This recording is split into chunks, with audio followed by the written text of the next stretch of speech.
But if you're talking about evidence as to if you produced it, or you produced it first, aren't you then getting into things like trademarks and patents? No, you don't have to worry about that. No? Copyright, material that's covered by copyright, like trademarks and stuff only come into existence if you register something.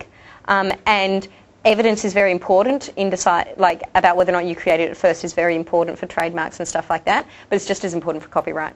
Basically, sort of, if you make a song and it is exactly the same as somebody else, there's a big question. I mean, have you heard somebody suing J.K. Rowling because they wrote a book, about somebody, had James Potter and Lily, as main characters, and they were in this kind of magical in the real world thing. There were similarities, and that one was written first.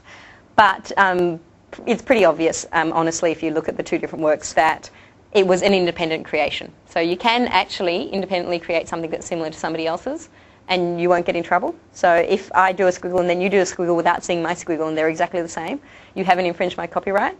But having evidence to be able to prove when you'd created it and that you created it independently is, a big deal. So you're right. Right in putting, but just the first thing you need is just your name and date. You don't even need the C symbol. The C symbol just lets people know that, you've thought about copyright pretty much. And it's what people look for, so it's a good thing to use. And if you want to have it more open, use the double CC symbol, or else just put the CC license underneath it. So there you go. Okay. More questions? No. We'll jump forward. Don't worry, we're not going to sit around and slide. Oh, it's got very late. Oh, it's because we started later. Oh, that's okay. I apologise. We'll try to finish very soon so that you guys can have a break. So these are the things, like we said, we've talked about the button and the deed. We've talked about all of these, the metadata. Oh, what I didn't show you on that web page before is, of course, there's a whole lot of tools that will let you inject this metadata and stuff into video files, audio files, PDFs. So every time you're using a different file format, it becomes, there's different ways that you can mark it and stuff, and there's lots and lots of tools to help you do that. It doesn't cover absolutely every file format, but it covers most of the big ones that you're likely to be using and stuff. And worst comes to worst, all you have to do is write which license you want to be on it, and you put it under the license. You won't have the cool searchable metadata and stuff if you just write it on your page and stuff. But that's all you need, and that kind of thing. So we've already talked a little bit about all of these things. In fact, how is it useful for you? The big, obvious, no-brainer one is a source for you guys to get material. It's the best. The exceptions that you guys have are really good, but they do have limits on them, and you guys, as multimedia teachers, are the ones who are going to come up against those limits the most, because it's still a bit unclear exactly how teachers can reproduce things in an electronic environment, and certainly doing things like downloading en masse off a website, for the whole class, or uploading stuff onto websites will normally take you beyond the license that schools have. So normally, you guys do need that extra. You guys are the ones who are going to want the extra freedom, and that's why CC is particularly useful for you guys. It gives you a source of material that you can use beyond the restrictions of copyright. You don't have to worry about copyright anymore. You don't have to be a copyright expert. You just look at the license and obey it, and you're fine, and that kind of thing. It's also a really good way of sharing your material with other people. So if your class wants to do something with a class in Canada, and you're not sure how about copyright law, or you want to think about that, and you want basically 50 different kids to use this stuff, and you want them all to have like that. Then it's a good idea to put something like Creative Commons on it right from the start. Thinking about copyright right from the start makes things much easier. Wikipedia only exists because they thought that it occurred to them right from the start to have a license on there that's very similar to Creative Commons, and they're about to move across to Creative Commons if they can. There's legal complexities there, but they want to move to Creative Commons because it's the default standard now. But Wikipedia only exists because every time you put something into Wikipedia, you agree to be released under an attribution share-alike license.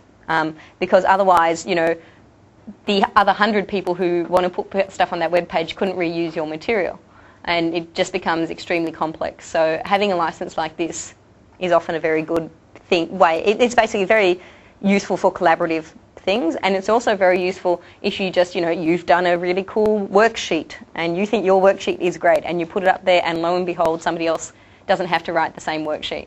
There's huge resources out there now of educational material like, whole study guides, videos like this, podcasts, worksheets, all that kind of thing that have already been done. How many teachers are writing the same maths problems over and over again?